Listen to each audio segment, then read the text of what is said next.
Yo, what up? Welcome to another episode of the Oakland Warriors podcast. I'm Patrick, flying solo. So today is Sunday, the day after the Warriors got demolished in Game 3 in LA by the Lakers, 127-97. And if you are like me, that was just another in a string of frustrating, perplexing, vexing performances by your Golden State Warriors this season. It was pretty aggravating, if you know what I mean. Game 1, when they lost, I was cool, Game 2, obviously the Warriors blew them out. Game 3 is the game that I really wanted. That first game was like a feel out game. The second game, it's like, okay, Lakers are kind of taking their foot off the gas because they got what they wanted and the Warriors just flexed on them. Cool. But this was a game where if the Warriors took this one back, then it really, even though it would only be 2-1, it would take home court advantage back.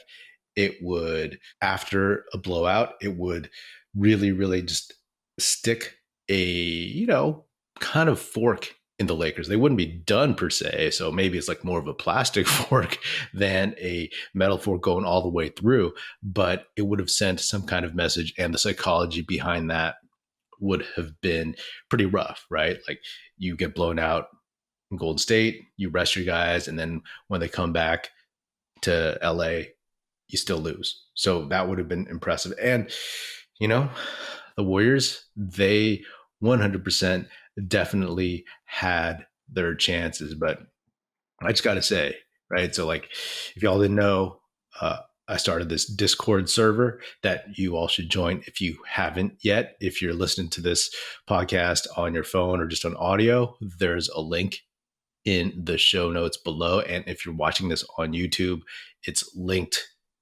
in the description, the video description. But before every game, I like to ask predictions, the morning of, on what folks think, what they think will happen. And I also give my, just off the top of my head prediction. And this is what I said yesterday at 12:32 p.m. I said, I think the Warriors will be fighting their tendency to have a letdown game after a big win. If they can focus and limit their own egregious mistakes, I think the Warriors can pull this out. Clay and Steph have a history of bad to mediocre games in LA. Hopefully, they're of the mindset to steal this one. They need to play with urgency and the killer instinct we haven't seen enough this season. Keep running, and fingers crossed the team shoots around 40% from three. If they do, I say they win by 7. If they don't, I think Kevin L., who is also on the Discord, and he predicted a loss, that I said he's right, he'd be right, and they would lose, be on a bounce back game from AD and the Lakers supporting cast at home. And with this team, it's easy to make a prediction depending on which team you see. If you see a team that's focused, that's engaged throughout the game, then they have a good shot of winning. But then you'll get a team that's, unfocused. I mean, this was a typical frustrating Warriors stinker. And if you've watched this team all season, even if you've watched half the games this season, you know exactly what I'm talking about, right? Like, this is who they are. The words that I've used this season: unfocused, unserious, uninspired, lack of urgency, coasting, no force, not mindful. Certainly, they're not full of joy. Usually, especially for early games on weekends, I record an episode reacting to the game right after. But this one, I was like, you know what? If the Warriors are going to half-ass it, then maybe I will too. Maybe I'll take a little time off from this because it was so egregious. I, made sure I had a decently healthy meal. I watched the Michael Mann classic Heat, which if you haven't seen it, it's an amazing movie. If you have seen it, you should watch it again because it is just so good. But I've said, and if you've listened to this podcast throughout the season, a handful of times, whatever. You've probably heard me talk about non-championship habits. This Warriors team shows a lot of those at the worst time. And this was, again, the worst time. I don't think this game is as disappointing as the game 6 debacle at Chase Center when the Warriors could have put away the Kings and they didn't. They laid an egg and they needed an amazing all-time historic game from Steph to win in game 7. But, you know, this is what we've seen from this team, and how many more times can they do it, right? I've talked about habits, and I've always said that if the Warriors were to make it to the postseason, it's like at a certain point, sure, some of the games are the flip the switch variety where your championship DNA, quote unquote, takes over and you dominate. I mean, hence game 7 from Steph against the Kings. But the bad habits, I mean, you are who your actions are, right? Like you could have all the best intentions in the world, but if you don't act on that, then that's who you are. You know, you are not the 2017 Golden State Warriors, not the 2015 Golden State Warriors. You are the 2022-23 Golden State Warriors who, you know, have a different lineup from those teams. The vets are a little bit older, of course, and they have a penchant for coasting, right? It's almost, I said this after the game 6 loss, which is really dispiriting against the Kings, but they acted like they were just going to win because they walked into the gym. You know, they walked into Chase Center and they were like, okay, you know, our personas, our reputation, those are going to win us this game. And in this one, it just felt like they stopped. They got sloppy.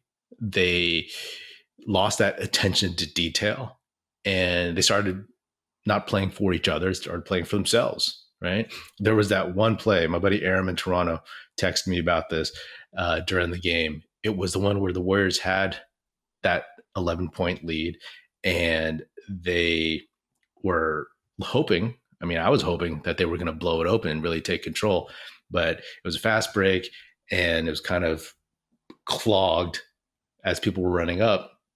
Steph had the ball. He passed it to Clay. Clay weirdly turned around the other way, like towards the outside of the court. He's on the left side. So Clay turned counterclockwise and the ball went over his opposite shoulder out of bounds. And after that, I mean, you could tell Steph was upset, but for some reason, the floodgates opened. It was turnovers, fouls, just nonstop. And it was everything that the Warriors should not do. I talked about how in game 2, right, the Warriors may have figured something out about the Lakers. And I feel like that has not been challenged, like what they figured out, because they did not execute the way they did. So we don't know, right? The idea was go small, run those guys off the court, make LeBron and AD work. But, you know, we never saw the Warriors really push that issue, right? Like we've talked about rebounding, turnovers, going to the free throw line. We all know that the Lakers led the league in free throw attempts and the Warriors were dead last. So, you know, the Los Angeles free throwers, they should change their name too. They ended up shooting 28 for 37 and the Warriors shot 12 for 17. So that's a 20 free throw attempt discrepancy and a 16 make discrepancy. But you got to remember the fourth quarter was all garbage time pretty much. And the Warriors got some calls in the fourth quarter. So the discrepancy was even wider. I don't necessarily think that it's unfair to point at the refs. I mean, a lot of the stuff is on the Warriors, right? Like you got to go to the basket. You got to be aggressive. You got to, you know, Draymond getting technicals and having it backfire on the Warriors does not help. But it's also the Lakers. They flop. They draw those fouls. So you have to be more disciplined. You know what I mean? It's like the days when James Harden was on the Rockets and he would bait for fouls. He would trick refs into fouls. That's kind of what the Lakers do in different ways, but it's all of them instead of just one guy. So they have to be aware of that. And in terms of turnovers, 19 to 12, fouls, it ended up being even. But like I said, it's really just like when the fouls happen, when the free throws happen. I don't care about a fourth quarter when there's a 20, 25 point lead, 30-point lead, right? And you have to throw in the fact that living and dying by the three. I talk about it. I hate to use that phrase all the time, but that is legitimately what it is. The Warriors were 13 of 44 for a really bad 29.5%. So 30%. The Lakers, 15 for 31, 48, pretty much half of their threes they made. So these are things that are part of who the Warriors are. This is their DNA for the season. Riding out on the threes, fouling, not getting to the line themselves. I mean, the rebound battle was actually pretty decent for the Warriors, so I'll give them that. But overall, this ain't it. This is a game that they just lost their composure completely. And it is, like it's nothing new to us. It's nothing new to you. It's just you're hoping that the winning version of the Warriors, that they're the ones that show up. Because again, Jekyll and Hyde, it's been that way. It's 100% been that way. And it's one of those things to it, right? It's like, fool me once, shame on you, but fool me 58 some odd times this season, then shame on me. That's why there's a lot of cynicism and, like I said, frustration with this Warriors team this year. But it is what it is. It's just basketball, right? And there's someone on YouTube, there's a bunch of people that I talk to on the regular that comment on the regular all season long. And there's this dude, Amar, and a while ago, he talked about just being detached from the season and expectations. And that's also the approach that I've taken, right? I want to see a long run from this team. I want to be entertained. I want to see how far this team can go in the postseason. I'm here for the ride. But hey, because this team honestly cannot be trusted to put the effort in every single game, especially when these games matter the most. It's like, I'm obviously not quitting on the team. That's not what this is about. That's not what fandom is about. But you gotta have to take a step back, right? And just not get too invested, but just, I'm here for the ride. That's it. And it has been a really interesting, exciting, thrilling ride, ups and downs and whatnot. So we'll just see how it goes. If things go in this pattern where AD has a good game and then a bad game, a good game and then a bad game, then game 4 is a game the Warriors should and could potentially get, right? Also, the pattern for the Warriors: play bad, play good. Yes, they won a few in a row against the Kings, but just throughout the season, right? It's like a cluster of good games, a cluster of bad games, and then 1-1-1-1, right? So you never knew which team you're going to get. We don't know which team we're going to get here, but I guarantee you, just like the Lakers focused on getting game 1, they are going to be focused on getting game 4, because then they would be up 3-1. And we know people can come back from 3-1, but we also know that it's really, really hard. And for a team like the Warriors that has only strung together 3-game winning streaks, maybe 2, 3, if you include the Kings series, 4 times this season, that's an even more daunting task, right? And the thing is, LeBron knows this. Darvin Ham knows this. So it's something to really, really emphasize. If they're going to put it all out on the line, it's going to be this one again. And, this is going to be the Warriors' challenge, plain and simple, right?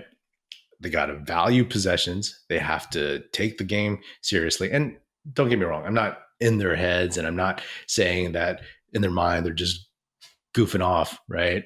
But again, you could tell by their play that they're not taking care of what they need to take care of. And if this team has these veteran leaders and whatnot, then they should know better than I what they need to do. Hey, if they rack off 3 straight wins, all good. But this does not change the fact that this Warriors team has been this way all season long. Yeah, there's stinkers in the playoffs. It happens all the time, right? You go back to last year, But but this is not that team, right? We've heard that in all the good ways, all the bad ways. But this is not that team, and they have not shown the ability to play consistently all the way through. So, again, I'm not quitting on them, and far from it. But the frustration and just the kind of absurdity of how this team rolls every now and then, it's rough. It's rough, like the post game platitudes. I've talked about these before. It's like all the, championship DNA, like, been through battles and, we just have to come out strong. I mean, it's all the same stuff over and over and over again all season long, right? So just go out there and perform. Like all that stuff is just for sports writers to include and pontificate on and whatever, But to me, it's like, just go out and perform. And I'm glad, again, that this series is one day off and then a game, because after the Warriors win, I want to see them compete and win the next one. After they lose this poorly, I want to see them come back. So I think they'll come back and win game 4. That's my personal feeling, because that's just who they are. When their backs are against the wall is the only time that they really, really take charge. But who knows? Who knows? Can Steph carry this team? Because in this game, he was the only one who could do anything for a while, right? Clay hit a couple shots, but then whatever. It's not even worth going down the box score for this game, because they just, as a collective whole, played poorly, nonchalant, right? Complained too much to the refs. They just lost it. And this history of playing poorly in LA, maybe they got out their system. Maybe they'll play better. But yeah, at the end of the day, it's just basketball. So if you're frustrated by it, like, go take a walk, go have a nice cup of coffee, or, go watch Michael Mann's classic Heat. That is my recommendation to y'all. But anyway, let's go get game 4 and put this one behind us, because at the end of the day, if the Warriors can somehow, some way get to the finals and win, then all this stuff we kind of forget, right? Anyway, join the Discord if you're into that kind of thing. Again, link is in the show notes, or if you're on YouTube, it is in the description. All of it, whatever, it's all below. All right, that's all I got.